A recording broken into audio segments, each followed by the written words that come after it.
The needle went into Sophie's arm while she was drawing in our backyard. Karen Mitchell thought she could silence my disabled daughter forever with a lethal injection meant for animals. She was wrong.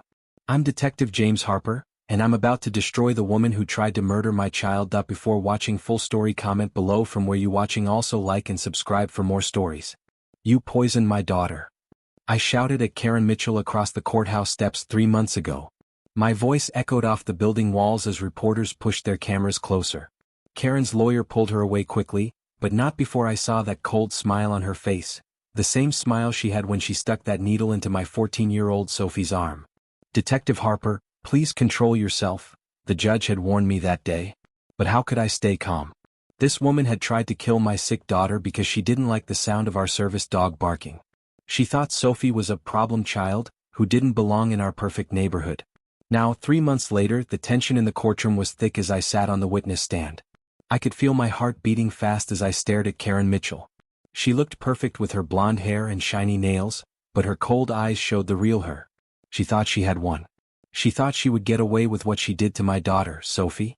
My Sophie was only 14 years old.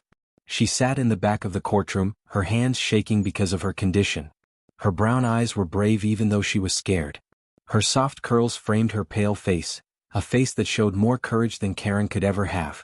The judge hit his gavel hard, making everyone quiet. The trial was starting. I wasn't just Sophie's father. I was Detective James Harper, and Karen had no idea what kind of fight she had started. But this war between us didn't begin in the courtroom.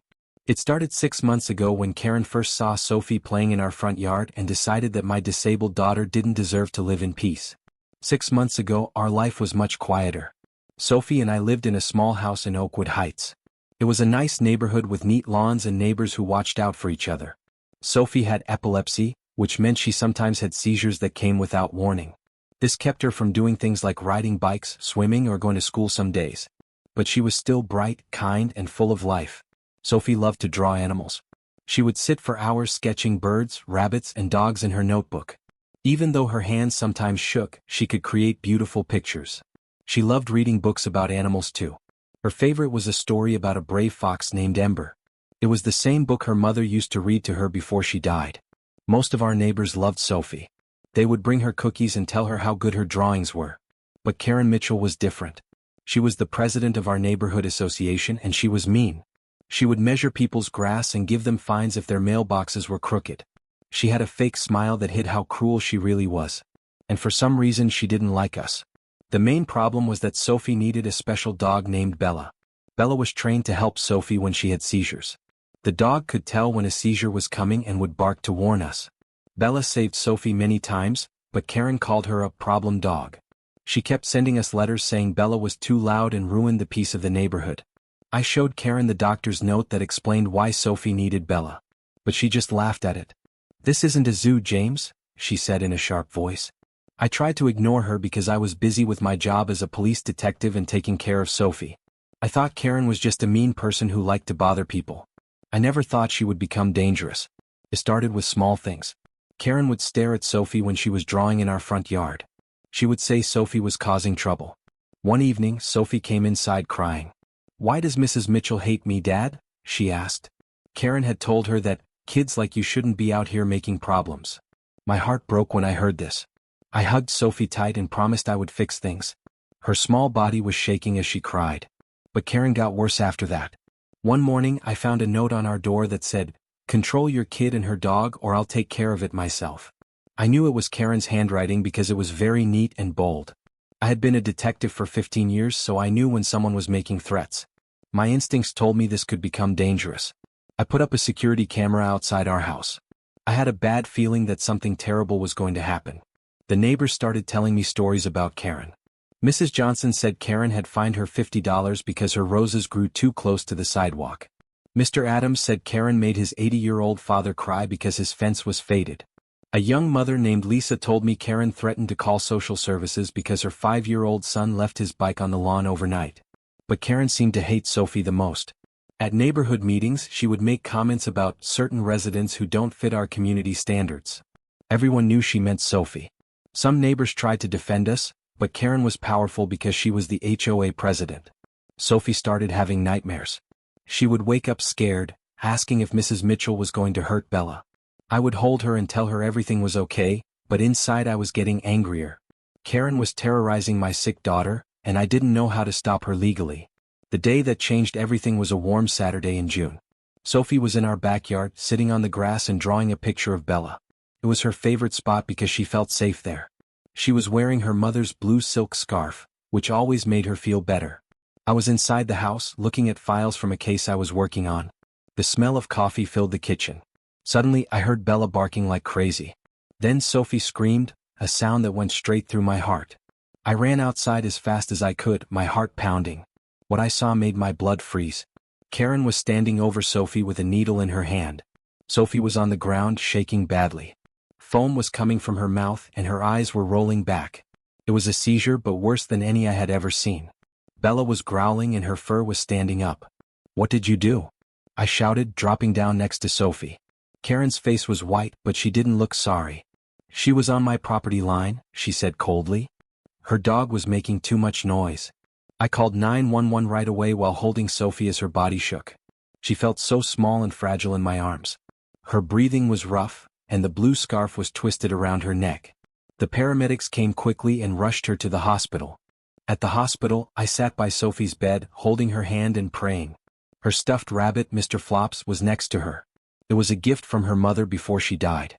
The doctors found a drug in Sophie's blood called pentobarbital. It's used to put animals to sleep permanently. Karen worked part-time at a vet clinic, so she had access to this drug. The doctors told me Karen had injected Sophie with enough drug to kill a large dog. She thought it would make her quiet. The thought made me sick. Sophie lived, but the drug made her weaker. Now her seizures happened more often, and her body was more fragile. She was also scared and didn't trust people anymore. The doctor said it might take months or years for her to get better. That night, I went to the police station with my detective badge feeling heavy. I had seen murder scenes and gang violence, but this was different. This was my daughter. My security camera had caught everything. It showed Karen sneaking into our yard with the needle, and her face was clear in the video. I gave the video to my partner, Detective Ramirez. "Make this case perfect," I told him, my voice low and angry. "No mistakes." He could see the rage in my eyes and nodded. I wanted justice through the law, but deep inside I also wanted revenge. We investigated Karen's background. We found out she had been cruel to many people in the neighborhood. She had made an elderly man cry over a $200 fine for a small crack in his driveway. She had threatened a single mother, saying she would get her children taken away if she didn't cut her grass every week. She had even tried to ban a little boy's lemonade stand because it attracted too much traffic. The other detectives were shocked when they learned what Karen had done. Detective Martinez, who had a daughter Sophie's age, said he had never seen anything so evil. Detective Williams, who usually stayed calm, said Karen deserved to rot in jail. We also found out that Karen had been planning this for weeks. She had asked questions at the vet clinic about how much pentobarbital would quiet a medium-sized dog without killing it. She had stolen the drug and the needle from the clinic. She had watched our house and learned our routine. This wasn't an accident or a mistake. It was planned attempted murder. Karen was arrested the next day. She tried to say it was an accident and that she meant to inject Bella, not Sophie. But the evidence proved she was lying. The needle had Sophie's blood on it, and the amount of drug was too much for a dog Bella's size. Karen had targeted my daughter because she thought no one would care about a sick girl. She didn't know I was a detective. She didn't know I would make her pay. The news of Karen's arrest spread quickly through Oakwood Heights. People were shocked and angry. Many neighbors came to our house to apologize for not standing up to Karen sooner. Mrs. Peterson brought Sophie homemade cookies and said she was sorry for staying quiet when Karen was mean to her. Mr. Collins said he wished he had called the police when Karen threatened his grandson. The neighborhood held an emergency meeting to remove Karen as HOA president. The vote was unanimous, everyone wanted her gone. They chose Mrs. Garcia, a kind teacher, to be the new president. She immediately changed the rules to focus on helping neighbors instead of punishing them. Sophie's school heard about what happened, and the kids started a project called Sketches for Sophie. They drew pictures and shared them online to show support for her. A local artist saw Sophie's drawings and offered to put them in her gallery. She said Sophie was an inspiration and that her art showed incredible strength. But Sophie was still recovering. She was afraid to go outside. She had nightmares about Karen. Her seizures were happening more often and she was weak. Some days she couldn't get out of bed. It broke my heart to see my brave daughter so scared and sick. The trial started 3 months later. The courtroom was packed with neighbors, reporters, Sophie's art teacher, and kids from her school. They held signs that said "Justice for Sophie" and "We love you, Sophie." Karen's lawyer called her a respected community leader who made a tragic mistake. I wanted to scream. A mistake? She had poisoned my daughter, my whole world. But I stayed calm. For Sophie. When it was my turn to testify, I faced Karen directly. "My daughter, Sophie Harper, is 14 years old," I said, keeping my voice steady. "She has epilepsy, but she's smart, kind, and loves life. She draws animals, reads books, and makes everyone around her smile. You, Karen Mitchell, tried to take that away from her." The jury listened carefully as I described that terrible day. I showed them the security video frame by frame.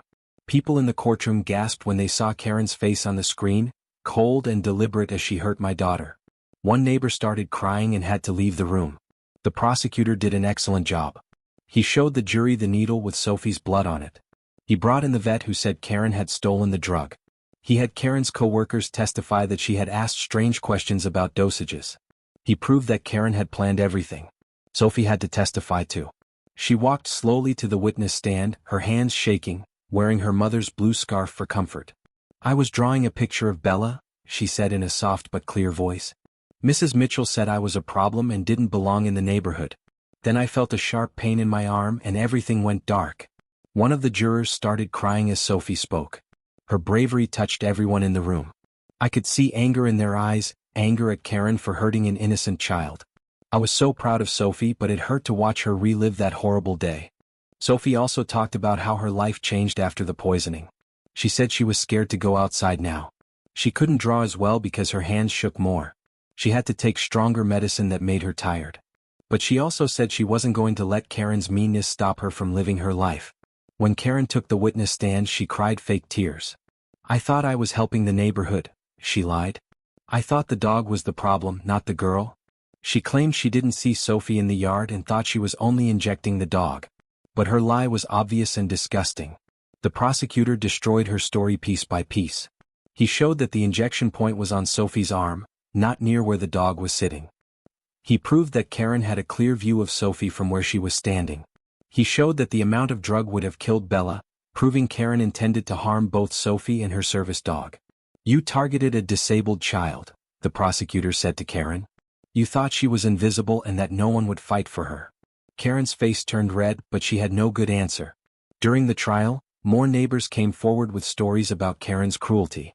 Mrs. Williams testified that Karen had fined an 85-year-old man $300 for having a faded fence, which made him cry because he couldn't afford to replace it.